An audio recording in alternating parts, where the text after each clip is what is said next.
ठीक है, तो लेट्स स्टार्ट टुडेज डिस्कशन। आज हम लोग पढ़ने वाले हैं वैल्यू ऑफ सप्लाई के बारे में। ठीक है, तो अभी तक हमने क्या देखा? सबसे पहले जो चीज होती है, एक बार मैं आपको फ्लो बताता हूँ जो हमने फर्स्ट क्लास में देखा था।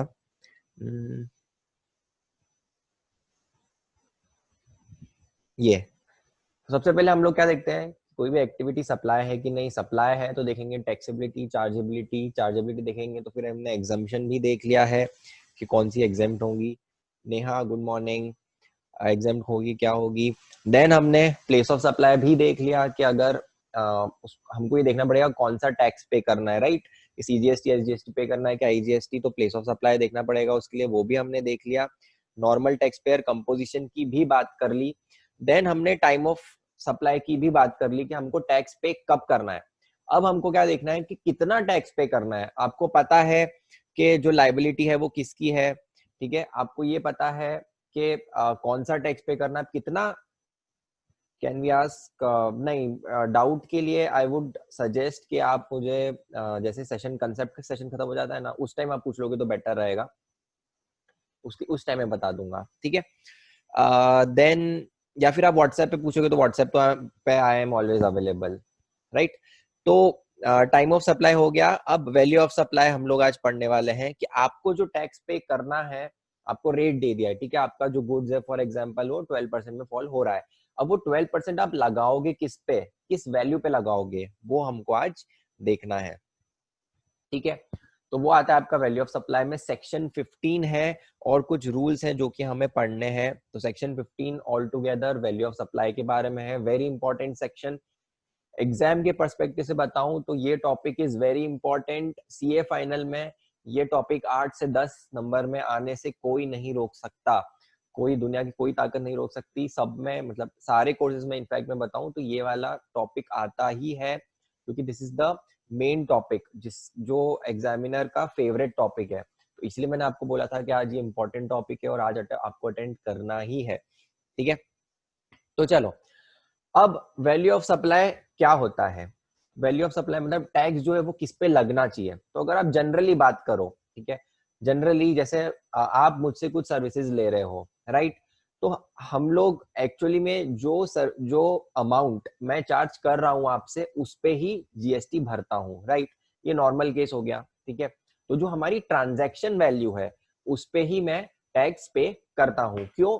क्योंकि हम दोनों रिलेटेड नहीं है। अगर हम दोनों रिलेटेड होते, अगर फॉर एग्जांपल मैं एक होल्डिंग कंपनी हूं, मेरी कोई दूसरी सब्सिडरी कंपनी को मैं सर्विस दे रहा हूं, ठीक है, उस केस में हो सकता है मैं कम चार्ज करूं, मैं ट्राई करूं कि चार्ज कम करूं। जैसे फॉर एग्जांपल मैं बाकी सब लोगों को 100 रुपए में वो सर्विस देता हूं, लेकिन क्योंकि मेरी होल्डिंग कंपनी और 100 रुपए में, अब मैं 18 रुपीज जीएसटी चार्ज करके 118 में चार्ज करता हूँ कस्टमर से, 18 रुपीज में गवर्नमेंट को पे कर देता हूँ, क्योंकि ये मेरा अनरिलेटेड पर्सन है, राइट। अब कभी मुझे अपनी सब्सिडियरी को कुछ सर्विस देनी पड़ी तो मैं चाहूंगा कि सब्सिडियरी का भी बेनिफिट हो सकता है मैं उसे वो सर्विस 50 रुपए में ही दे दूं, ताकि मुझे 9 रुपए ही जीएसटी चार्ज करना पड़े और गवर्नमेंट के पास 9 रुपए ही जाए। तो क्या हो सकता है कि अगर आप कभी रिलेटेड पर्सन को सर्विसेज दे रहे हो तो गवर्नमेंट मानती है कि हो सकता है कि आप जो वैल्यू है वो कम मानो, इसलिए उस टाइम पे ट्रांजैक्शन वैल्यू को हम एक्सेप्ट नहीं करेंगे। एक और चीज है, जब आप फॉर एग्जांपल कुछ एक्सचेंज कर रहे हैं, ठीक है, जैसे आप अमेजोन पे ऑफर देखते हैं, उसमें क्या होता है कि आप अमेजोन के ऑफर में आपको एक एक्सचेंज ऑफर रहता है। आप 40,000 का कुछ मोबाइल है, आप उसको अपना मोबाइल दे सकते हैं, 10,000 से कम हो जाएगा, 30,000 पे ही टैक्स लग 30,000 ही आपको पे करना है इन कैश में। तो अब इस केस में क्या हुआ, 30,000 आपने कैश में पे किया, बट उसकी मोबाइल की वैल्यू तो 40,000 ही है। वो जो 10,000 है वो आपने कैसे पे किया है, other than bye way of money, you have paid in kind. तो उस केस में भी आपकी जो ट्रांजेक्शन वैल्यू है 30,000, उस वो नहीं मानी जाएगी आपकी कि वो value of supply. Value of supply में आपको जाने के लिए ट्रांजैक्शन वैल्यू में वो जो 10,000 की वैल्यू है वो भी ऐड करनी पड़ेगी। तो ये दो केसेस होते हैं जब गवर्नमेंट क्या बोलती है कि हम ट्रांजैक्शन वैल्यू को नहीं मानेंगे वैल्यू ऑफ सप्लाई, अदरवाइज आपकी जो वैल्यू ऑफ सप्लाई क्या हो जाएगी, ट्रांजैक्शन वैल्यू ही आपकी वैल्यू ऑफ सप्लाई हो जाएगी। तो अगर कभी ऐसा, ये दो सिनेरियो है, क्या सिनेरियो है कि अगर जो ट्रांजैक्शन है वो दो अनरिलेटेड पर्सन के बीच में हो रहा है और price is the sole consideration, जो प्राइस आप पे कर रहे हो, मनी आप पे कर रहे हो, उसके अलावा आपको कोई भी रिसीट नहीं हो रही है, उस केस में वैल्यू ऑफ सप्लाई आपकी क्या हो जाएगी, जो भी ट्रांजैक्शन वैल्यू होगी वही आपकी वैल्यू ऑफ सप्लाई हो जाएगी। ठीक है, उसके बाद तो ये आपका हो गया सेक्शन 15(1). वो क्या बोलता है कि अगर ये दो कंडीशन सेटिस्फाइड है तो आपकी जो ट्रांजैक्शन वैल्यू है वही आपकी वैल्यू ऑफ सप्लाई हो जाएगी। ठीक है, अब गवर्नमेंट ने उसके बाद कुछ चीजें स्पेसिफिकली बता रखी है कि वो आपको वैल्यू में इंक्लूड करना ही है।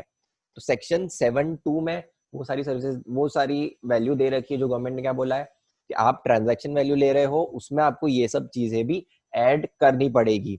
देन सब सेक्शन 3 में गवर्नमेंट ने बताया है डिस्काउंट्स, जो कि आप उसमें से डिडक्ट कर सकते हो। कभी भी आप जैसे कुछ चीज लेने जाते हो, जैसे फॉर एग्जांपल कार खरीदने जाते हो, सबसे पहले आप उनसे यही पूछते हो कि कितने की है, उसमें मुझे डिस्काउंट कितना मिलेगा, promotion offers, year and discount, वो सब बहुत सारी चीजें मिलती रहती है। ठीक है, तो आप फाइनली जीएसटी किस पे करेंगे, कौन कौन से डिस्काउंट उसमें से डिडक्ट होंगे, कौन से नहीं होंगे, तो वो हम सब आज पढ़ने वाले हैं। तो ये सब प्रोविजंस हैं और ये सब आपको याद क्यों रखना है, आपको पढ़ना क्यों है ये सब प्रोविजंस, क्योंकि एग्जाम में जब क्वेश्चन आता है तो क्वेश्चन 8 से 10 नंबर का आएगा, उसमें आपको ये सब इफेक्ट्स देने पड़ेंगे। मैं फाइनल सीए फाइनल की बात कर रहा हूँ, उसमें ये सब इफेक्ट्स देने पड़ेंगे। उसके बाद आपको नोट में लिखना पड़ेगा कि क्या रीजन है कि वो आपने वो इफेक्ट दिया, तो वहां पर आपको ये वाली लैंग्वेज लिखनी पड़ेगी, जो एक्ट की वैल्यू, जो एक्ट की लैंग्वेज है वो। और ये जो है ट्रांजैक्शंस कैसे क्या इफेक्ट देने हैं वो तो मैं आपको बताऊंगा। So this is required from MCQ perspective और and this is required from practical question perspective.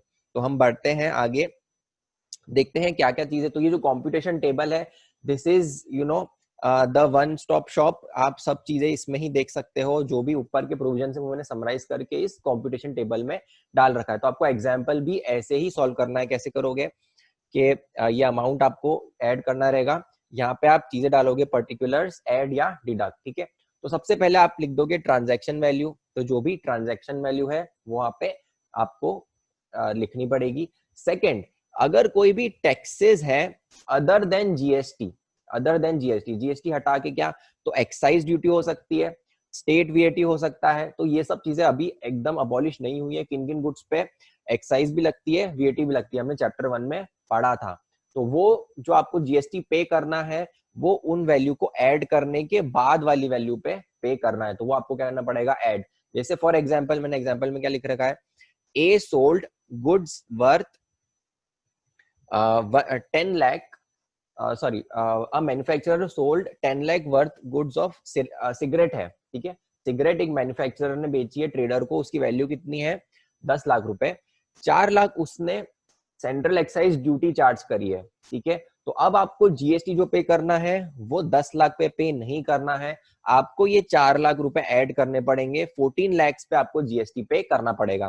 तो अगर हम जब क्वेश्चंस करेंगे तो क्या करोगे, यहाँ पे ट्रांजैक्शन वैल्यू में 10 lakhs, यहाँ पर आपको जो टैक्स है 4 lakhs वो आपको ऐड करना पड़ेगा। ठीक है, तो अगर जीएसटी के अलावा कोई भी टैक्स लग रहा है तो इसमें कास्केडिंग इफेक्ट, जीएसटी हो गया एज इन कास्केडिंग इफेक्ट होता नहीं है, नहीं, जीएसटी में अगर जीएसटी टू जीएसटी की बात करोगे तो कास्केडिंग इफेक्ट नहीं है, लेकिन इन सब चीजों में अभी भी कास्केडिंग इफेक्ट है जहां पर जीएसटी नहीं लगता है।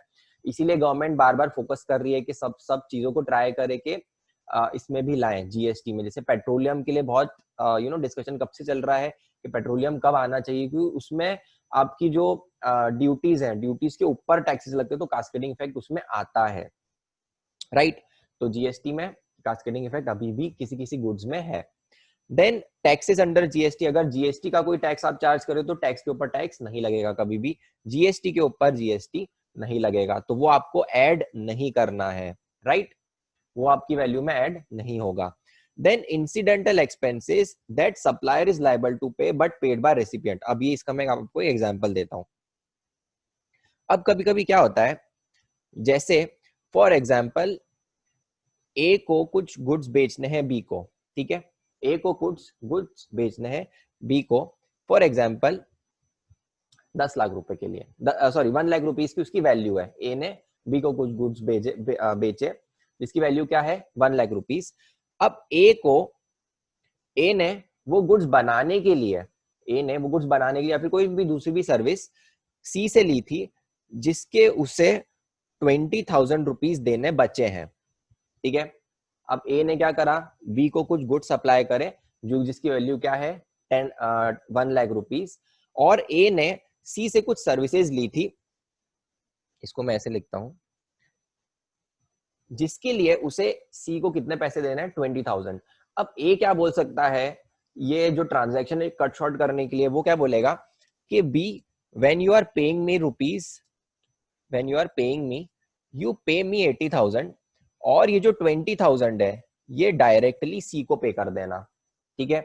तो ए ने क्या बोला 80,000 ही मुझे पे करो, 20,000 मुझे ऑलरेडी सी को पे करना है, तो यू डायरेक्टली पे टू सी। अब इस केस में जो आपने वैल्यू ऑफ गुड सप्लाई करी है बी को, वो क्या 80,000 है? नहीं, that is not 80,000, that is 1 lakh rupees. But आपने क्या करा, आपकी जो लाइबिलिटी थी वो बी से पे करवा ली, तो इसलिए गवर्नमेंट क्या बोलेगी कि आप जो टैक्स है वो आप 80 पे नहीं पे कर सकते, 80 में हम मिलेगी 20,000 भी ऐड करेंगे, क्योंकि ये आपकी लाइबिलिटी है जो कि आपने किसी और से पे करवाई है। इन शॉर्ट आपने उसके लिए पेमेंट ले लिया है इनडायरेक्टली, तो इसलिए 20,000 भी ऐड होना चाहिए। आपका जो टैक्स लगेगा जीएसटी वो किस पे लगेगा, वैल्यू ऑफ सप्लाई क्या होगी 1 लाख रुपीज इस केस में, एंड नॉट 80,000, ठीक है। तो यहाँ पर मैंने एक एग्जांपल भी लिख रखा है। तो कमीशन, पैकिंग, कोई भी चार्ज अगर आपका वो लाइबिलिटी है और अगर आप वो अपने रेसिपिएंट से पे करवा रहे हो तो क्या होगा, उस पर जीएसटी लगेगा, उसको वैल्यू में ऐड करना पड़ेगा। अच्छा, एक और दूसरा ट्रांजेक्शन, कभी ऐसा है, एक और ट्रांजेक्शन बता दो इसकी दूसरा वेरिएंट जिसमें वो ऐड नहीं होगा। कब नहीं होगा, सेम ट्रांजेक्शन है, ए बी को गुड्स भेज रहा है, अब ए के उसके लिए 1 लाख रुपीज ही चार्ज कर रहा है। अब ए ने क्या किया है, एक ट्रांसपोर्टर से बात करी है कि आप ये ट्रांसपोर्ट करके जो गुड्स है वो बी तक पहुंचा देना, और जो कॉन्ट्रैक्ट है ए ने सिर्फ नंबर दिया है कॉन्ट्रैक्ट ट्रांसपोर्टर का बी को, और बी ने फिर इसके साथ कॉन्ट्रैक्ट कर लिया कि okay I will pay for the freight, ठीक है। कॉन्ट्रैक्ट में भी ये लिखा हुआ है कि ए की रिस्पॉन्सिबिलिटी नहीं है ट्रांसपोर्टेशन ऑफ गुड्स की, ए को सिर्फ अपनी फैक्ट्री तक ही गुड्स देने हैं, इसकी जो रिस्पॉन्सिबिलिटी है वो किसकी है, बी की है। अब इसके लिए अगर एग्जाम्पल बी ने ट्रांसपोर्टर को 5,000 रुपीज दिए, तो अब ये ऐड होना चाहिए क्या, ये ऐड नहीं होगा। क्यों नहीं होगा, क्योंकि ये जो रिस्पॉन्सिबिलिटी है ट्रांसपोर्टेशन की वो बी की ही थी, उसके लिए बी पेमेंट कर रहा है। This is a separate transaction from this 1 lakh rupee sale of goods, तो उस केस में वो ऐड नहीं होगा। तो आपको रिस्पॉन्सिबिलिटी जो है ना, रिस्पॉन्सिबिलिटी मेन है कि रिस्पॉन्सिबिलिटी वो चीज पेमेंट की किसकी है। अगर वो उसको पेमेंट की, सी को पेमेंट की रिस्पॉन्सिबिलिटी ए की है और वो बी से पेमेंट करवा रहा है तो ऐड होगा। बट अगर उसकी रिस्पॉन्सिबिलिटी ए की है ही नहीं, उसकी रिस्पॉन्सिबिलिटी किसकी है, बी की है, बी ही उसने कॉन्ट्रैक्ट किया था, सब वही कर रहा है, उस केस में अगर वो पेमेंट कर रहा है तो वो आपकी वैल्यू में ऐड नहीं होगा, ठीक है। मैंने यहाँ पे एग्जाम्पल लिख रखा है, एग्जाम्पल में क्या है, mister A contracted with mister B for purchase of certain goods for ₹1 lakh, ठीक है, 1 लाख की बात करिए। B has taken some raw materials from C, B ने सी से कुछ रॉ मटेरियल लिए है, इसलिए बी ने क्या बोला कि आप डायरेक्टली 10,000 सी को पे कर दो और मुझे सिर्फ 90,000 ही पे करो। तो उस केस में क्या होगा, ये जो 10,000 है this is incidental expense and will be added to the transaction value. आपको जीएसटी किस पे पे करना है, 1 लाख रुपीज। तो ये जो आपके इंसिडेंटल एक्सपेंसेस हैं जो कि रिस्पॉन्सिबिलिटी सप्लायर की थी लेकिन रेसिपिएंट ने पे करी है, वो ऐड होंगे, ठीक है।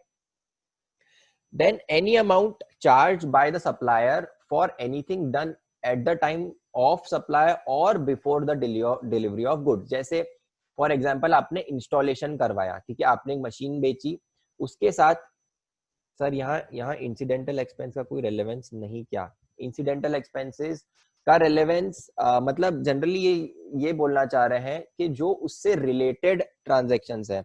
अब जैसे अगर अपन कंपोजिशन की बात करें, ठीक है, तो कंपोजिशन में क्या होता है कि अगर आप उससे रिलेटेड कुछ ट्रांजैक्शन दे रहे हो ना तो वो उसके साथ क्लब होगा। अगर आपने उसके अलावा कोई सर्विसेज दी है तो उसको आपको अलग सर्विस ट्रीट करना पड़ेगा और उस पर अलग जीएसटी लगेगा, राइट। यहाँ पर क्या है इंसिडेंटल एक्सपेंसेस होंगे तो वो उसमें ऐड होंगे। जैसे क्या हो गया, यहाँ पर आपने ये 1 लाख रुपीस पे आप पे कर रहे हो, इसके अलावा कोई दूसरी सर्विस भी दे रहे हो आप, जैसे फॉर एग्जांपल उसके अलावा कोई अनरिलेटेड सर्विस दे रहे हो, आपने कुछ कंसल्टेंसी भी दी है, तो वो इसमें क्लब नहीं होगी। क्यों? क्योंकि वो कंपोजिट सप्लाई है क्या? नहीं, उसके लिए आपको जीएसटी अलग से पे करना पड़ेगा, ठीक है, वो इसमें क्लब नहीं होगी। तो इंसिडेंटल एक्सपेंसेस क्लब हो जाएंगे, उसके अलावा कुछ है तो वो सेपरेटली जीएसटी लगेगा उसके ऊपर, वो इसमें क्लब नहीं होंगे, क्योंकि this is not a composite supply, ठीक है। Then any amount charge by supplier, अगर आपने कुछ ऐसी चीज करके दी है सप्लाई में या फिर डिलीवरी के पहले जिसके लिए आप उससे कुछ चार्ज कर रहे हो, तो वो उस पे भी वो भी इंक्लूड होगा। जैसे आपका ट्रांसपोर्टेशन अगर आपने करके दिया, इंस्टॉलेशन, टेस्टिंग, लोडिंग, अनलोडिंग, ये सब चीजें जो भी आप उसको करके दे रहे हो, उस केस में क्या होगा, आपको ये वैल्यू में ऐड करना पड़ेगा।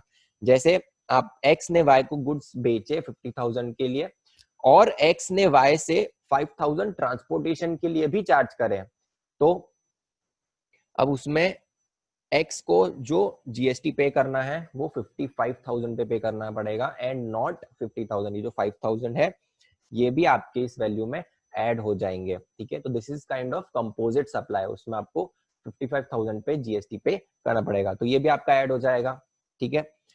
देन इंटरेस्ट, लेट फीस और पेनल्टी, अगर इंटरेस्ट, लेट फीस और पेनल्टी अगर आपको चार्ज कर रहे हो तो वो भी आपको ऐड करना पड़ेगा। एग्जाम्पल के तौर पे एम ने ओ को कुछ गुड्स भेजे हैं जिसके लिए 2 लाख रुपीस चार्ज करे हैं, और पेमेंट का क्या बोला एम ने कि आप 30 डेज में मुझे पे कर देना, लेकिन ओ ने पेमेंट कब किया? 1 महीने बाद, इंटरेस्ट के साथ पे किया 2,000, इंटरेस्ट भी हो गया, तो आपको जो जीएसटी पे करना है वो किस पे करना है? 2,02,000 पे, ठीक है। इसका जो 2,000 का इंटरेस्ट है वो कब पे होगा, मतलब इस पे जो जीएसटी वो कब पे होगा? टाइम ऑफ सप्लाई अगर आपको याद हो तो जब वो मिलेगा तब हम पे करेंगे, और ये जो है 2 लाख, ये टाइम ऑफ सप्लाई, इसका वैल्यू टाइम ऑफ सप्लाई अलग होगा, लेकिन जो रेट होगा वो आपका सेम रहेगा। Sir section eight the time of delivery और बिफोर का क्या मतलब है? सेक्शन 4 में, सेक्शन 4 मतलब कौन सा? अच्छा, यहाँ पर 4 में एट द टाइम ऑफ और below the delivery of goods, मतलब transportation, at the time of supply मतलब क्या? ट्रांसपोर्ट आपका इंस्टॉलेशन तक, ठीक है। तो उस तक आपने कुछ भी उससे पैसे चार्ज करे हैं उस चीज के लिए, तो वो उसमें क्लब होगी। उसके बाद अगर कुछ सर्विसेज दी है या फिर कॉन्ट्रैक्ट आपका बाद में हुआ है तो वो उसमें क्लब नहीं होगा, वो सेपरेट सर्विस हो जाएगी, फिर वैसा है, ठीक है। देन सब्सिडीज अगर कुछ है तो वो ऐड होती है। अगर आपको ध्यान हो हमारा चैप्टर 3 का डिस्कशन, तो उसमें हमने क्या बोला था कि कंसीडरेशन में क्या क्या चीजें ऐड होती, सेक्शन 2 में अपना जो चैप्टर 2 में, कि कंसीडरेशन में क्या क्या चीजें ऐड होती है। तो कंसीडरेशन में हमने देखा था कि subsidies other than central government और स्टेट गवर्नमेंट वो भी इंक्लूड होती है। तो यहाँ पर भी वही बोल रखा है कि अगर स्टेट गवर्नमेंट या सेंट्रल गवर्नमेंट के अलावा कोई सब्सिडी आपको मिली है तो वो भी आपको ऐड करनी पड़ेगी वैल्यू में। कैसा? Mr S sold food packets worth 10,000 to poor people for 2,000, तो 80% डिस्काउंट पे जो फूड पैकेट्स हैं वो पुअर को डिस्ट्रीब्यूट करे। नाउ एनजीओ ने बाकी के जो पेमेंट है, जो 80% पेमेंट है बचा हुआ 8,000 का, वो किसने पे किया है? एनजीओ ने। अब ये सब्सिडी अगर सेंट्रल गवर्नमेंट या स्टेट गवर्नमेंट देती तो आपको जो जीएसटी है सिर्फ 2,000 पे करना पड़ता, लेकिन क्योंकि ये एनजीओ है, ये जो 8,000 है ये भी आपको ऐड करना पड़ेगा, और जो आपको जीएसटी पे करना है वो कितने पे करोगे आप? 10,000 पे पूरे पे करोगे, ठीक है। बट अगर कोई सेंट्रल गवर्नमेंट या स्टेट गवर्नमेंट की सब्सिडी है तो वो आप ऐड नहीं करोगे। जैसे Mr T received a subsidy from Maharashtra government to sell mask at a discounted rate of 10 rupees. तो महाराष्ट्र गवर्नमेंट ने क्या बोला कि आप मास्क बेचो, सब्सिडी पे भेजो, कम रेट में बेचो, और क्या रेट पे बेचोगे आप? 10 रुपए में for every mask. Maharashtra government ने क्या बोला कि we will give you 5 rupees, ठीक है। अब इस केस में ये जो 5 रुपीज है ये आपको ऐड नहीं करना है, क्योंकि Maharashtra government is a state government, उसकी सब्सिडी कंसिडरेशन नहीं मानते हैं, तो ऐड नहीं होगी। आपको जो जीएसटी पे करना है वो कितने पे करोगे आप? 10 रुपीज पे ही करोगे, ठीक है। Then discounts. अब डिस्काउंट्स क्या होते हैं? जब भी आप जाते हो, आप बोलते हो कुछ डिस्काउंट चाहिए, बार्गेन करते हो, आपको डिस्काउंट मिलता है। डिस्काउंट कब आप डिडक्ट कर सकते हो, तो डिस्काउंट अब जैसे फॉर एग्जांपल आपने कुछ चीज खरीदी, उसके बाद आप डिस्काउंट माइनस करोगे, उसके ऊपर उसके बाद जीएसटी लगता है हर बार। बट कुछ कुछ डिस्काउंट्स ऐसे होते हैं जो आप डिडक्ट नहीं कर सकते हो, तो कौन से होते हैं वो हम देखते हैं। तो डिस्काउंट्स एक्सक्लूड कर सकते हैं अगर इन दोनों में से किसी एक में वो फॉल हो रहे हो तो डिस्काउंट क्या होना चाहिए, डिस्काउंट शुड बी गिवन और eight the time of supply and shown in invoice. तो डिस्काउंट जो है कब दोगे, या तो सप्लाई के टाइम पे या तो सप्लाई के पहले, और वो आपके इनवॉइस पे मेंशन होना चाहिए। तो जनरली आप जाते हो तो ये रहता ही है, जैसे क्या, मिस्टर के a car dealer gave discount of 10,000 on rupees 10 lakh rupees car to Mr. L. The discount is shown on the invoice. तो जीएसटी आपको किस पे पे करना पड़ेगा, 10 lakhs माइनस 10,000 का जो डिस्काउंट है, तो आपको 9,90,000 पे डिस्काउंट पे जीएसटी पे करना है, तो वो 10,000 आप डिडक्ट कर सकते हो, राइट। सेकंड, अगर पोस्ट सप्लाई डिस्काउंट है, मतलब सप्लाई हो गया, आपने इनवॉइस भी दे दिया, उसके बाद भी डिस्काउंट अलाउड है इफ, उसमें क्या होना चाहिए, ये जो टर्म्स है वो पहले से ही अग्रीड होने चाहिए। आपका जो कॉन्ट्रैक्ट है, कॉन्ट्रैक्ट में पहले से ही लिखा हुआ है कि सप्लाई के बाद भी हम डिस्काउंट दे सकते हैं, तो ही मानेंगे, ठीक है। देन आप उसको इनवॉइस वाइज ट्रैक कर सकते हो कि हाँ ये इस इनवॉइस के लिए डिस्काउंट है, और जो रेसिपिएंट है उसको आईटीसी रिवर्स करना पड़ेगा जो उसने पहले ले रखा है। तो ये अगर दो कंडीशन सेटिस्फाई होगी तो ही पोस्ट सेल डिस्काउंट अलाउड होंगे, और ये जनरली भी होते हैं। अगर आप सीमेंट इंडस्ट्री का आपको थोड़ा नॉलेज है तो ये वहां पर सबसे ज्यादा यूज होता है, ठीक है। मैंने उसका एग्जाम्पल भी दिया है, क्या है, strong cement company give post sale discount to its dealers who achieved a predefined target sales. तो अब कैसा होता है, वो लोग क्या बोलते हैं कि अगर आपने 1 करोड़ रुपए की सेल्स कर ली एक मंथ में, तो हम उस पे आपको पोस्टल डिस्काउंट देंगे 1%, ठीक है, तो 1 लाख रुपीज। तो अब आगे आप जब परचेस करोगे तो वो 1 लाख रुपीज आप उसमें से डिडक्ट कर सकते हो। तो गवर्नमेंट ने क्या बोला कि ये कॉन्ट्रैक्ट में होना चाहिए, अगर कॉन्ट्रैक्ट में है तो चलेगा, और जो उसका डीलर है उसको आईटीसी रिवर्स करना पड़ेगा, तो उस केस में आप ये डिस्काउंट डिडक्ट कर सकते हो। इसके अलावा अगर कोई डिस्काउंट है, अदर डिस्काउंट मतलब क्या, जो कि टाइम ऑफ सप्लाई के साथ में है, टाइम ऑफ सप्लाई के पहले है, बट अगर आपने उसको इनवॉइस में शो नहीं कर रखा है तो भी उसको अलाउ नहीं करेंगे। या फिर अगर पोस्ट सेल डिस्काउंट है जिसमें आईटीसी सामने वाले ने रिवर्स नहीं करी है, तो भी आपको उसको डिडक्ट नहीं करना है। तो ये क्या आ जाएगी आपकी वैल्यू ऑफ सप्लाई, ठीक है। अभी तो ये थ्योरी हो गई है, इसमें क्वेश्चंस प्रैक्टिकल आएगा, तो मैं आज आपसे आज है ना एक इसका प्रैक्टिकल क्वेश्चन भी करवाऊंगा। जब ये कॉन्सेप्ट सेशन खत्म हो जाएगा उसके बाद एक हम लोग इंस्टीट्यूट का एक प्रैक्टिस मटेरियल है उसका एक क्वेश्चन भी करेंगे, तो देखेंगे कि ये सब चीजें कैसे प्रैक्टिकली आपको एग्जाम में सॉल्व करनी है। क्योंकि आपको कॉन्सेप्ट तो आ जाएगा, लेकिन वहां पर मेन चीज क्या है, आपको क्वेश्चन सॉल्व करना है। और ये इस पे मैं इतना स्ट्रेस इसलिए दे रहा हूँ क्योंकि ये आना ही है, 8 नंबर इसमें से कहीं नहीं गए। दिस इज कंपलसरी, सारे अटेम्प्ट्स में आया है और आगे भी आता रहेगा। Value of supply is very important. तो इसका एक क्वेश्चन भी हम लोग करेंगे इंस्टीट्यूट के मॉड्यूल से, जो कि हम कॉन्सेप्ट सेशन की बात करेंगे। तो अगर किसी को जैसे सीएस वाले उन्हें सिर्फ एमसीक्यू के पर्सपेक्टिव से ही पढ़ना है तो वो उस टाइम फिर छोड़कर जा सकते हैं, ठीक है। तो बाकी सीए वाले वेट करना उसके लिए, क्योंकि दैट इज वेरी इंपॉर्टेंट। तो ये आपकी वैल्यू ऑफ सप्लाई आ जाएगी। वापस से एक बार रिवाइज कर लेते, तो सबसे पहले आप क्या करोगे, एक तो ट्रांजैक्शन वैल्यू देखोगे, ठीक है, वो आपको यहाँ पे डालना पड़ेगा कि एक्चुअल में वो प्राइस कितनी पे कर रहा है किसी भी गुड्स या सर्विसेज के लिए। सेकंड, अगर कोई भी टैक्सेस हैं अदर देन जीएसटी तो वो आपको ऐड करने हैं। एक्साइज हो गया, वैट हो गया, कुछ भी हुआ उसके ऊपर जीएसटी हमेशा उन सब की वैल्यू के ऊपर ही लगेगा। इनफैक्ट कस्टम्स में भी हम पढ़ेंगे कि कस्टम ड्यूटी जो लगती है वो सारी ड्यूटीज के ऊपर लगती है, ठीक है। देन अगर कुछ इंसिडेंटल चार्जेस हैं जिसकी रिस्पॉन्सिबिलिटी सप्लायर की है, लेकिन कॉन्ट्रैक्ट में दे रखा है कि सप्लायर करके देगा, लेकिन सप्लायर ने क्या बोला है उसको, रेसिपिएंट को बोला है कि आप डायरेक्टली पे कर दो, तो वो भी आपको ऐड करना पड़ेगा। देन अगर उसके अलावा कुछ एक्स्ट्रा चार्जेस भी करे हैं at the time of supply और below the time of supply, तो वो भी आपको ऐड करना पड़ेगा। ट्रांसपोर्टेशन और टेस्टिंग, लोडिंग, इंस्टॉलेशन, कुछ भी अगर आपने चार्ज किया है तो वो भी आप उसमें ऐड कर दोगे। अच्छा, जो एक पोस्ट सेल वारंटी भी होती है, तो वारंटी भी ऐड होगी। क्यों? क्योंकि आपने कभी भी जीएसटी जो होता है ना, वो किस पे लगता है? सप्लाई डन और अग्रीड टू बी डन। तो उसी टाइम वो सप्लाई हो गया है, आपने जैसी वारंटी के लिए चार्ज किया वो सप्लाई हो गया है, भले आप सर्विसेज बाद में देने वाले हो, तो सप्लाई उसी टाइम हो गया है और वो भी इसमें क्लब होगा। ठीक है। Then interest, late fees, penalty, अगर आपने कुछ चार्ज करी है मतलब सामने वाले ने पेमेंट टाइम से नहीं किया है, उसके लिए आप इंटरेस्ट चार्ज करोगे, तो उसको भी क्या मानेंगे कि वो सेम नेचर का है और उस पे आपको जीएसटी पे करना पड़ेगा, सेम ट्रांजैक्शन माने क्लब हो जाएगा। ठीक है।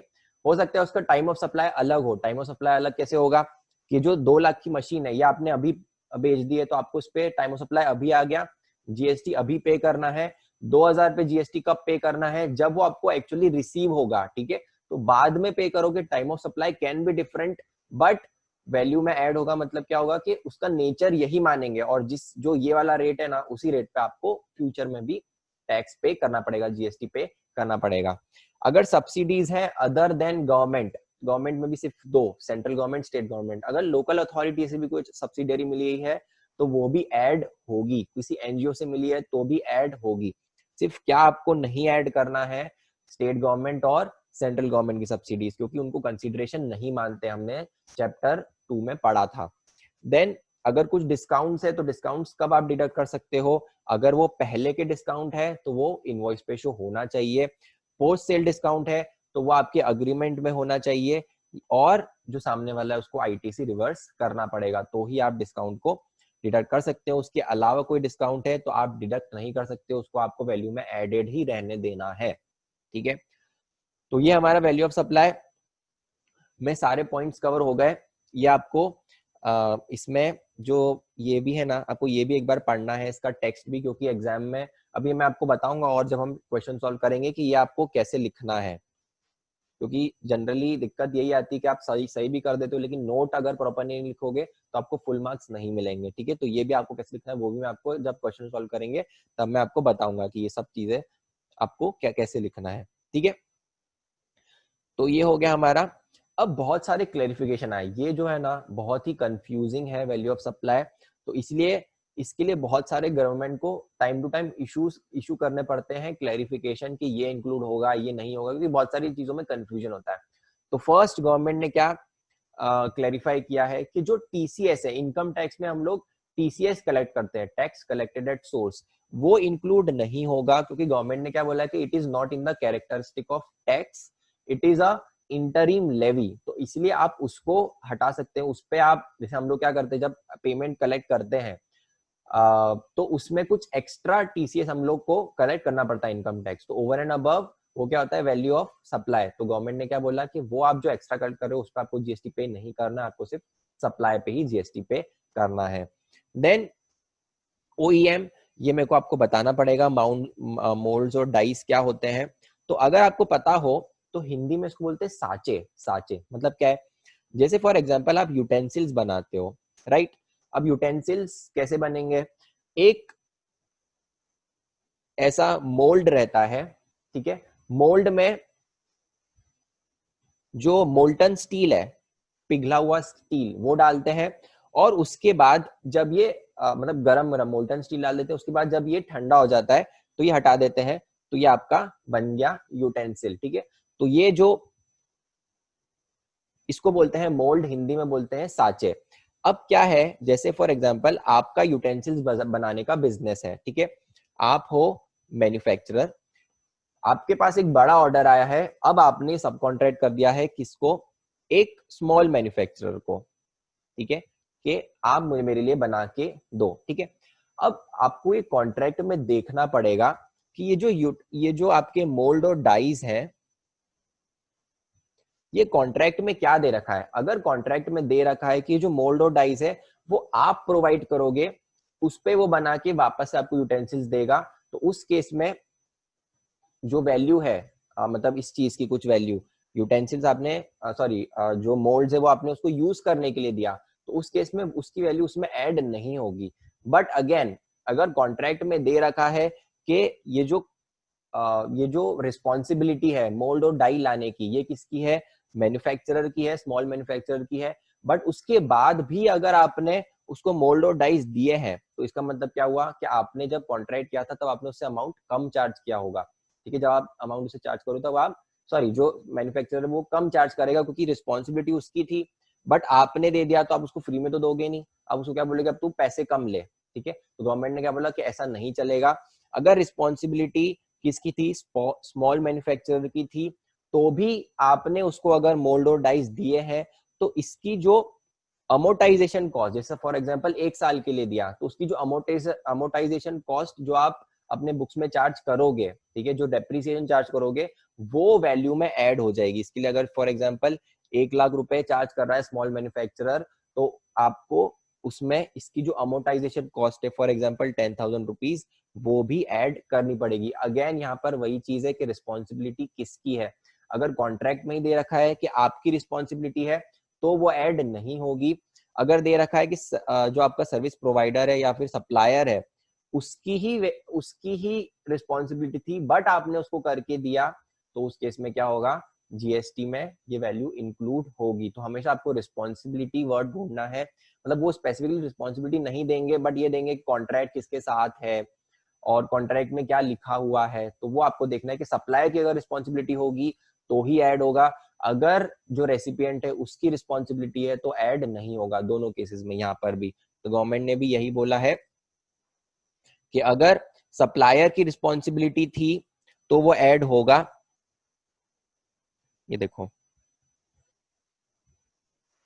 कॉन्ट्रैक्ट में ही लिख रखा है तो होगा, और अगर कॉन्ट्रैक्ट में दे रखा है यहां पर के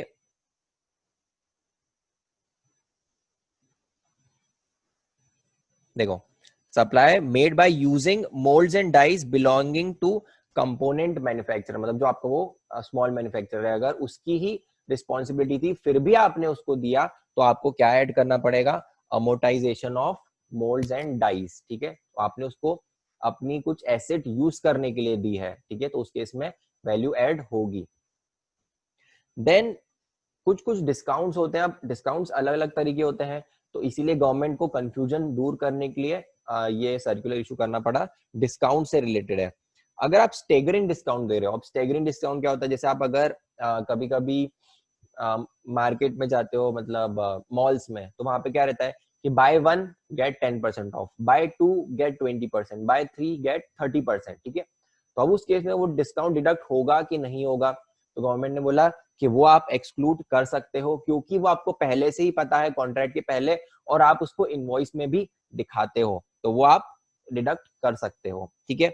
देन पीरियोडिक या ईयर एंड डिस्काउंट या वॉल्यूम डिस्काउंट, तो ये वाला कौन सा डिस्काउंट है जो सीमेंट कंपनीज देती है, वो क्या बोलती है कि अगर आपने एक मंथ में फॉर एग्जांपल 1 करोड़ की सेल कर दी, आपका टारगेट है उससे ज्यादा कर दी, तो हम उसको उस 1 करोड़ पे सेल हो गई है ऑलरेडी, ठीक है, नेक्स्ट मंथ में हम क्या करेंगे, उसका आपको डिस्काउंट दे देंगे 1 लाख रुपीज, आपकी फ्यूचर परचेज में डिस्काउंट दे देंगे, या फिर कभी कभी जो कंपनीज है वो क्रेडिट नोट भी इशू करती है उसके लिए, ठीक है। तो दोनों केस में अलाउड है, आप ले सकते हो, प्रोवाइडेड प्रोवाइडेड क्या होना चाहिए, दो कंडीशन सेटिस्फाई होनी चाहिए कि ये कॉन्ट्रैक्ट में लिखा हुआ होना चाहिए कि हम वॉल्यूम डिस्काउंट देंगे, दूसरा क्रेडिट नोट इशू कर रहे हो तो जो आपका डीलर है उसको ये रिवर्स करना पड़ेगा, रेसिपिएंट जो है उसको रिवर्स करना पड़ेगा, तभी ये डिस्काउंट आप इस पे डिस्काउंट को डिडक्ट कर सकते हो, ठीक है।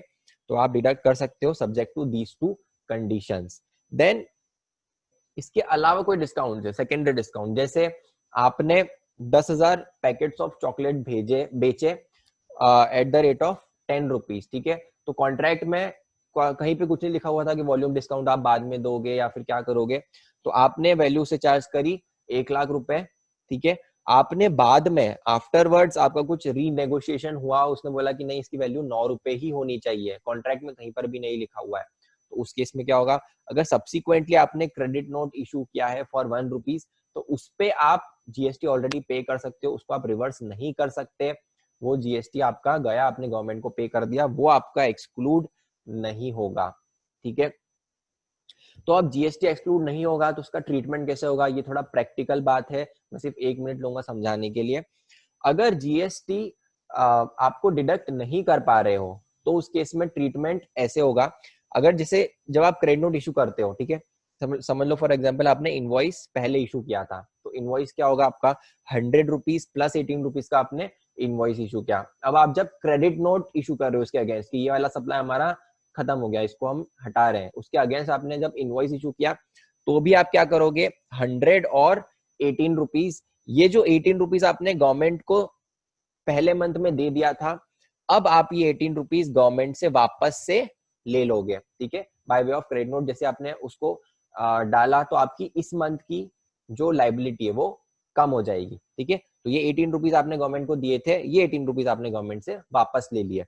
बट अगर कभी डिस्काउंट अलाउड नहीं है, ठीक है, डिस्काउंट अलाउड नहीं है, बट फिर भी आपको क्रेडिट नोट तो इशू करना है। जो मेन वैल्यू है, मेन वैल्यू क्या थी आपकी, 1 लाख रुपए का बेचा था आपने, अब वैल्यू उसकी क्या डिटरमाइन करी 90,000, तो जो 10,000 है 10,000 तो आप उसको वापस करोगे ही, ठीक है, बट उसके 10,000 के ऊपर जो जीएसटी है वो आप उसको वापस नहीं करोगे। तो आपने जब इनवॉइस इशू किया था तब कितने का किया था 118 का किया था, लेकिन अब आप टैक्स आपका जो डिस्काउंट है वो डिडक्ट नहीं हो पा रहा है, तो आप उसको वापस कितना करोगे सिर्फ 100 रुपीज, ये 18 रुपीज जो आपने गवर्नमेंट को दिया था वो गवर्नमेंट के पास ही रह जाएगा, ठीक है, अगर डिस्काउंट डिडक्टिबल नहीं है तो। ये प्रैक्टिकल सिनेरियो था जो कि मैंने आपको एक्सप्लेन किया, ठीक है।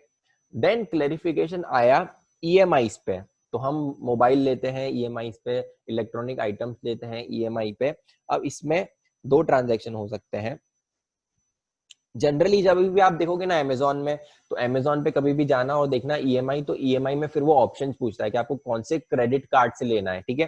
तो उस केस में क्या होता है, एक तो अमेजोन होता है, मतलब अमेजोन का भी एक वेंडर होता है जो कि वो गुड्स बेच रहा है, ठीक है, आपको वो गुड्स खरीदना है, ठीक है। तो आपको क्या है, फॉर एग्जाम्पल वो है 40,000 का गुड्स, ठीक है।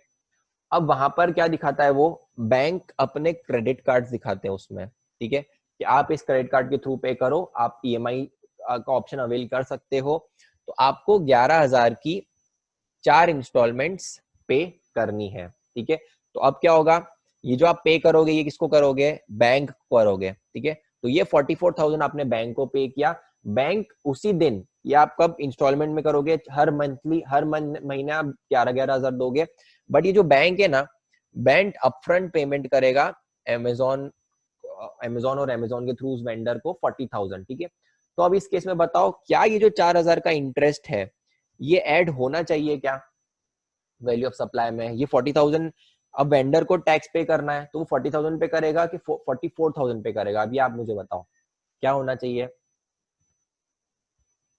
Mukesh is saying yes it should be added, बाकी लोग का क्या, श्रेया इज सेइंग 40, दिवेश 40, नेहा भी 40 बोल रही है, Vini Singh no not should not be added, ठीक है।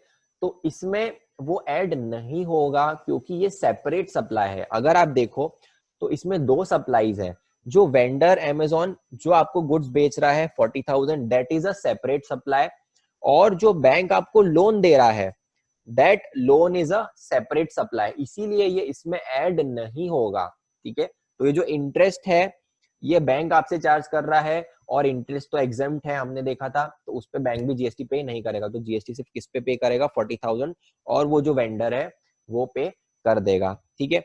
अब दूसरा सिनेरियो, ठीक है, दूसरे सिनेरियो पे आ जाते हैं, इसको मैं हटा देता हूं।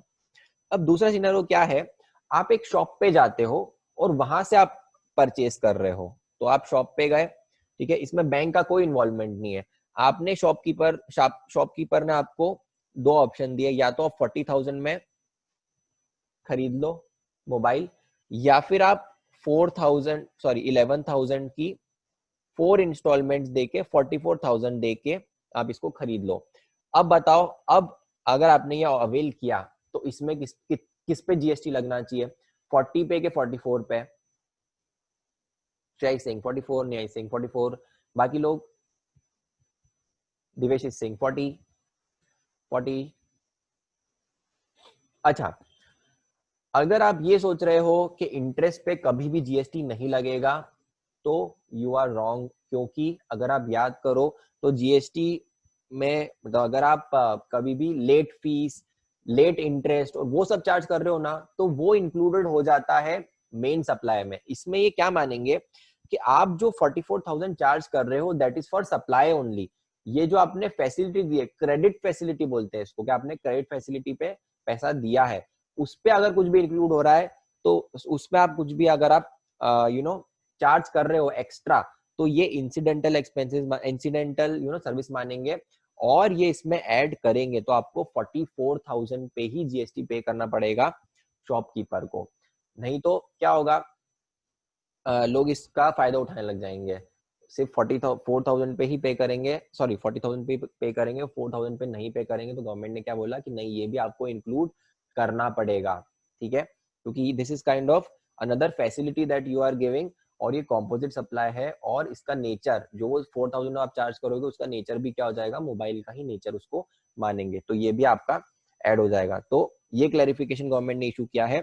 अगर आप इंटरेस्ट चार्ज कर रहे हो by way of extending credit facility, उस केस में भी वो इंटरेस्ट आपका ऐड हो जाएगा।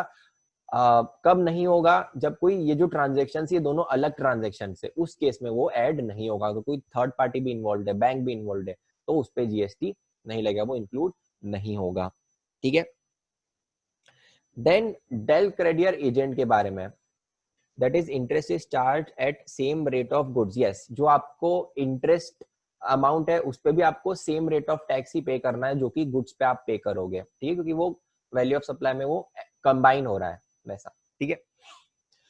देन क्लेरिफिकेशन ऑन, और वैसे भी अगर आप देखो तो इंटरेस्ट पे कोई अलग रेट होगा ही नहीं, ठीक है, इंटरेस्ट ऐसे एग्जाम्प्ट है तो उस पर कुछ रेट आपको मिलेगा भी नहीं कि उस पर इंटरेस्ट पे इतना लगना चाहिए, ठीक है। वो आपका वैसे भी अगर कभी फिर आपको या तो रेसिडुअल रूल मानो तो उसमें भी 18% है, बट यहाँ पर ये कंबाइन हो रहा है, तो आपको क्या मानना पड़ेगा कि this is in the nature of goods only, और गुड्स पे जो आप टैक्स पे कर रहे हो वही आप टैक्स रेट पे करोगे, ठीक है।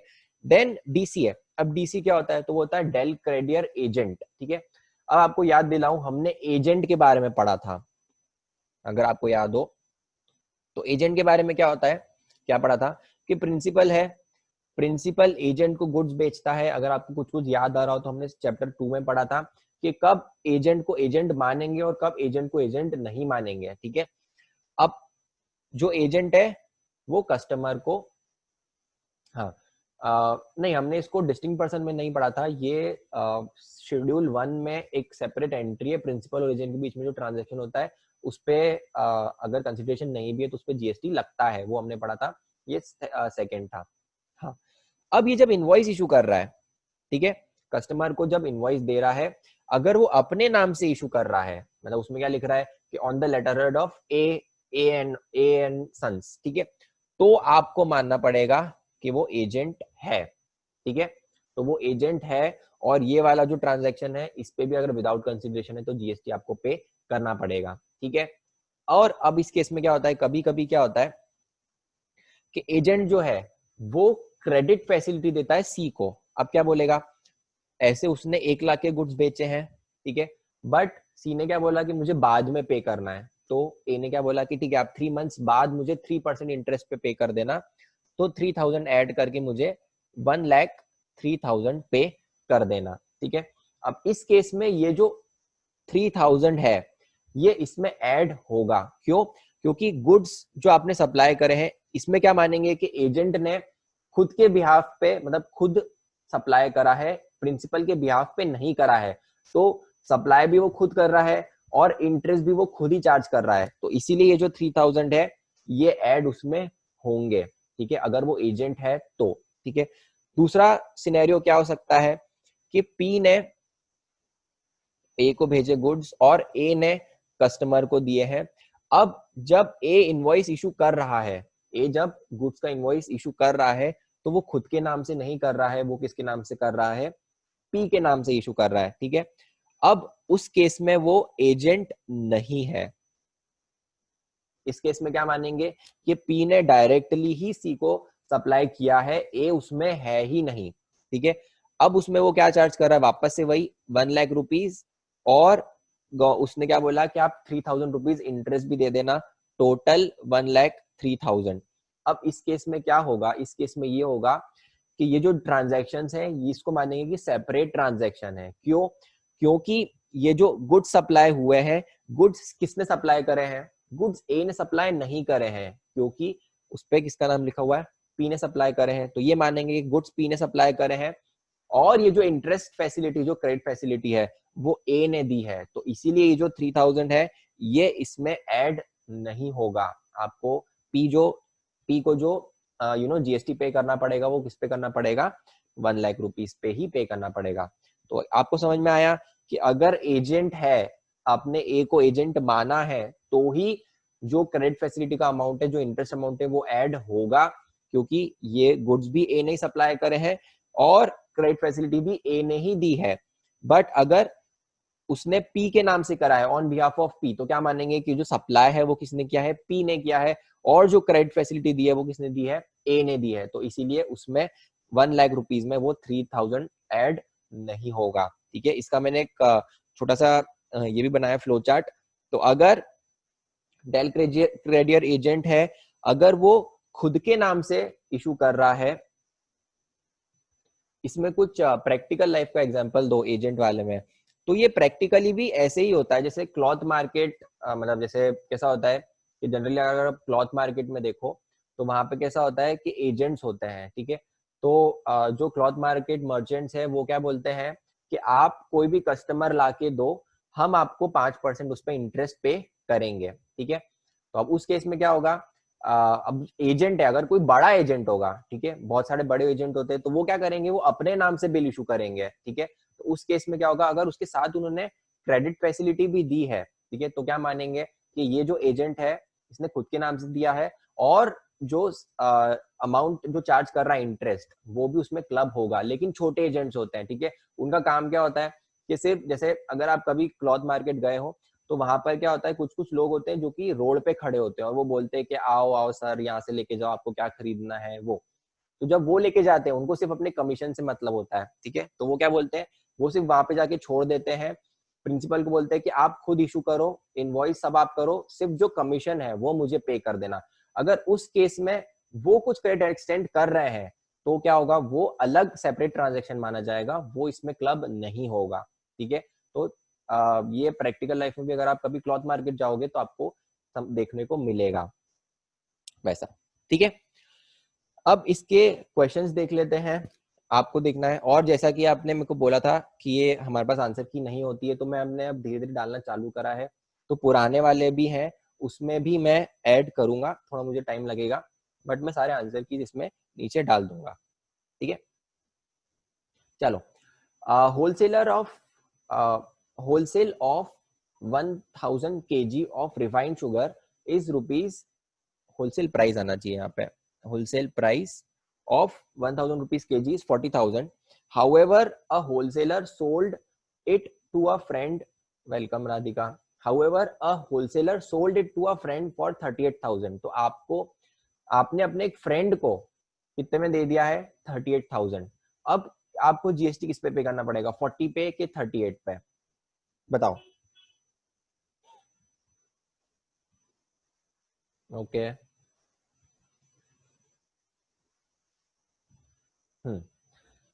ठीक है, ये क्वेश्चन मैंने डाला ही इसलिए है ताकि आपको एक कॉन्सेप्ट समझाऊं। हम लोगों ने क्या पढ़ा था ऊपर कि transaction value will be considered as value of supply कब, अगर जो दोनों पार्टीज हैं वो अनरिलेटेड हो and price is the sole consideration. तो अब इस केस में जो प्राइस है वो तो सोल कंसिडरेशन ही है, अब आपको देखना है कि ये दोनों रिलेटेड है कि नहीं है। रिलेटेड पर्सन की डेफिनेशन जो हमने सेकेंड चैप्टर में पढ़ी थी वही है, मैंने यहाँ पे वापस से डाली भी है। तो रिलेटेड पर्सन कौन हो जाएंगे, ये लोग हैं, ठीक है। ऑफिसर डायरेक्टर है, देन अगर कोई पार्टनर्स हैं एक दूसरे के, एम्प्लॉयर एम्प्लॉय, थर्ड पार्टी दो को कंट्रोल कर रही है, एक दूसरे को कंट्रोल कर रहा है, दोनों मिलकर किसी को कंट्रोल कर रहे हैं, मेंबर्स ऑफ सेम फैमिली, और सोल एजेंट डिस्ट्रीब्यूटर, ये सब कौन होते हैं, आपके रिलेटेड होते हैं, रिलेटेड पार्टी। बताओ अब फ्रेंड आपका रिलेटेड है क्या, यहाँ पे कभी फ्रेंड था क्या, नहीं, फ्रेंड नहीं था, तो मतलब वो आपका रिलेटेड पार्टी नहीं है, तो जो आपकी ट्रांजैक्शन वैल्यू है वो ही मान लेंगे कि वही आपकी वैल्यू ऑफ सप्लाई भी है। तो आपकी वैल्यू ऑफ सप्लाई कितनी हो जाएगी, 38। ओके, हाइट आपको दिख रहे हैं क्या आंसर, ये आपके 38,000 वैल्यू ऑफ सप्लाई होगा, ठीक है। Then as per the contract, Mr. A is required to sell goods at rupees 1 lakh and deliver it to B at his factory. ठीक है, अब A ने क्या बोला है कि रिस्पॉन्सिबिलिटी किसकी है, A की है कि उसको डिलीवर करना है गुड्स कहां तक, B की फैक्ट्री तक. Mr. A hires a transport to deliver the goods. However, he asks Mr. B to make the payment of rupees 5,000. अब बताओ. राइट, अब इसमें हमको क्या देखना पड़ेगा कि रिस्पॉन्सिबिलिटी किसकी है. तो रिस्पॉन्सिबिलिटी थी सप्लायर की ही. उसने क्या करा, अरेंज भी उसने किया, कॉन्ट्रैक्ट भी उसने किया, बट जो रेसिपिएंट है उसको बोल दिया कि आप पे करो. ठीक है, तो रिस्पॉन्सिबिलिटी सप्लायर की है तो आपको उसको ऐड करना पड़ेगा. ठीक है, in the above example if B doesn't pay on time, मतलब ये जो एग्जाम्पल है इसमें बी ने टाइम से पे नहीं किया है और ए ने चार्ज किया है 500 rupees interest on late payment, तो अब वो ऐड होगा क्या. राइट, वो ऐड हो जाएगा. तो 105.5000 आपकी क्या हो जाएगी, value of supply. Seller charges freight and insurance of rupees 10,000 from a buyer apart from value of goods. तो सेलर ने 10,000 रुपए इंश्योरेंस और फ्रेट के भी चार्ज करे हैं, तो वैल्यू ऑफ सप्लाई क्या हो जाएगी, 2,10,000. अच्छा मुझे एक बात बताओ, अब ये जो 2 लाख रुपए हैं इसकी जो वैल्यू है, इसका जो रेट है, फॉर एग्जाम्पल ये जो आपने मशीन बेची है उसका रेट 12% है और ये जो 18 है, ये जो 10,000 है इसका रेट है 18%. तो आप दोनों पे कंबाइंड रेट पे करोगे 12% का कि बाइफरकेट करके 12 और 18 पे करोगे, बताओ. एग्जैक्टली ये आपका कंपोजिट सप्लाई हो जाएगा. आपकी वैल्यू ऐड हो रही है तो आपको पूरे पे 12% ही टैक्स रेट पे करना पड़ेगा क्योंकि this is a composite supply. ठीक है, a chartered accountant charges following charges from his client. Audit करने जाते हो तो वहां पे आउट ऑफ पॉकेट एक्सपेंसेस भी चार्ज करते हो, अगर आपको ध्यान हो कभी आप गए हो तो उसमें क्या होता है, एक तो ऑडिट फीस तो आप लेते ही हो, उसके बाद आप जो होटल में रुकते हो उसकी चार्ज भी ले लेते हो, जो ट्रेवलिंग एक्सपेंसेस वो भी आप चार्ज करते हो, तो इसको बोलते हैं आउट ऑफ पॉकेट एक्सपेंसेस. तो ये ऐड करोगे क्या, यस ये ऐड होगा तो आपका जो वैल्यू हो जाएगी वो 1,20,000 हो जाएगी. ठीक है, yes we will add it. और आपको थोड़ा सा बैकग्राउंड दूं तो इसमें ना सर्विस टैक्स से ही बहुत इसमें बहुत डिस्प्यूट चलती रहती थी गवर्नमेंट की और टैक्स पेयर्स की. एक जजमेंट भी आया था, एक बहुत फेमस जजमेंट था inter continental and technocrat consultants का. उसमें क्या बोला था, गवर्नमेंट ने उसमें बोल दिया था कि आपको ओपी पे टैक्स पे नहीं करना है क्योंकि उसकी अथॉरिटी लॉ में नहीं दे रखी है. तो उसके बाद फिर गवर्नमेंट ने रेट्रोस्पेक्टिवली लॉ को ही चेंज कर दिया था, तो उसके ऊपर बहुत बहुत डिस्प्यूट भी हुई थी और गवर्नमेंट को बहुत क्रिटिसाइज भी किया था. तो इसलिए जीएसटी में जब ये आया तब गवर्नमेंट ने क्या करा, इसको एक्ट में ही डाल दिया, प्रोविजंस में ही डाल दिया. पहले क्या था, इसका एक नोटिफिकेशन था. तो गवर्नमेंट तो डिस्प्यूट क्या थी कि आपने नोटिफिकेशन इशू करा और नोटिफिकेशन कभी भी एक्ट को सरपास नहीं कर सकता, एक्ट का स्कोप बढ़ा नहीं सकता कभी भी. तो इसलिए कोर्ट ने भी डिसीजन दिया था कि उसको नहीं इंक्लूड करेंगे, बट फिर उसके बाद क्या क्या गवर्नमेंट ने उसको एक्ट में ही डाल दिया सर्विस टैक्स में भी. और यहाँ पे भी जीएसटी में अगर आप देखो तो एक्ट में ही डाला हुआ है, इसका कोई नोटिफिकेशन के थ्रू नहीं आ रही है पावर. ठीक है, नेक्स्ट आपकी फार्मा कंपनी है जो मेडिसिन बेचती है जनरल पब्लिक को 100 रुपए में. The company also receives 100 rupees from local government as subsidy. अब बताओ 100 होगी कि 200 होगी आपकी जो वैल्यू है, वैल्यू ऑफ सप्लाई, सब्सिडी है इसमें. अब वो जो सब्सिडी है वो आपको देखना पड़ेगा किससे मिल रही है. अगर वो सेंट्रल गवर्नमेंट या स्टेट गवर्नमेंट से मिलेगी तो ही आप उसको इंक्लूड नहीं करोगे, एक्सक्लूड करोगे. इस केस में आपको किससे मिल रही है, लोकल गवर्नमेंट को. Mind my words, local government is not वो वाली सब्सिडी है, वो you will have to include it, उसको आप एक्सक्लूड नहीं कर सकते. तो जो 200 रुपीज है पूरे पे आपको जीएसटी पे करना पड़ेगा. ठीक है, अब सीमेंट कंपनी है, सीमेंट कंपनी ने क्या बोला है, क्वांटिटी डिस्काउंट देती है किसको, अगर आपने सर्टेन क्वांटिटी करा है. तो एक डीलर है जिसने 1 करोड़ रुपीस का टारगेट अचीव किया है, उसको 1 लाख रुपीस का डिस्काउंट मिला है. अब ये पोस्ट सेल डिस्काउंट है. ठीक है, इन करंट मंथ, तो मतलब आपने जो ये अचीव किया था 1 करोड़ का, ये कब क्या था, पिछले मंथ. ठीक है, उसका डिस्काउंट आपको इस मंथ मिल रहा है. तो इस मंथ जब आपने 50 लाख की सेल करी तो जो आपकी सीमेंट कंपनी, उसको क्या बोला, उसने आपको क्या बोला कि 50 lakhs माइनस 1 लाख 49 lakhs। अब आपको जीएसटी जब कंपनी पे करेगी, आपकी सीमेंट कंपनी, तो 50 पे करेगी, 49 पे पे करेगी। बाकी लोग क्या बोल रहे हैं? राइट, वो 49 lakhs पे करेगी, क्योंकि ये पोस्ट सेल डिस्काउंट है। इसमें एक तो क्या हो गया, आपका अग्रीमेंट में भी दे रखा है, ठीक है, ये आपका अग्रीमेंट में ऑलरेडी दे रखा है, ठीक है। उसके बाद डीलर ने अग्री भी किया है कि वो आईटीसी भी रिवर्स कर देगा, तो इसीलिए आपको जो जीएसटी पे करना है वो कितने पे करना पड़ेगा, 49 लाख पे, वो आपके 1 लाख रुपीज उसमें से डिडक्ट हो जाएंगे, ठीक है। तो हमारा आज का सेशन यही खत्म होता है।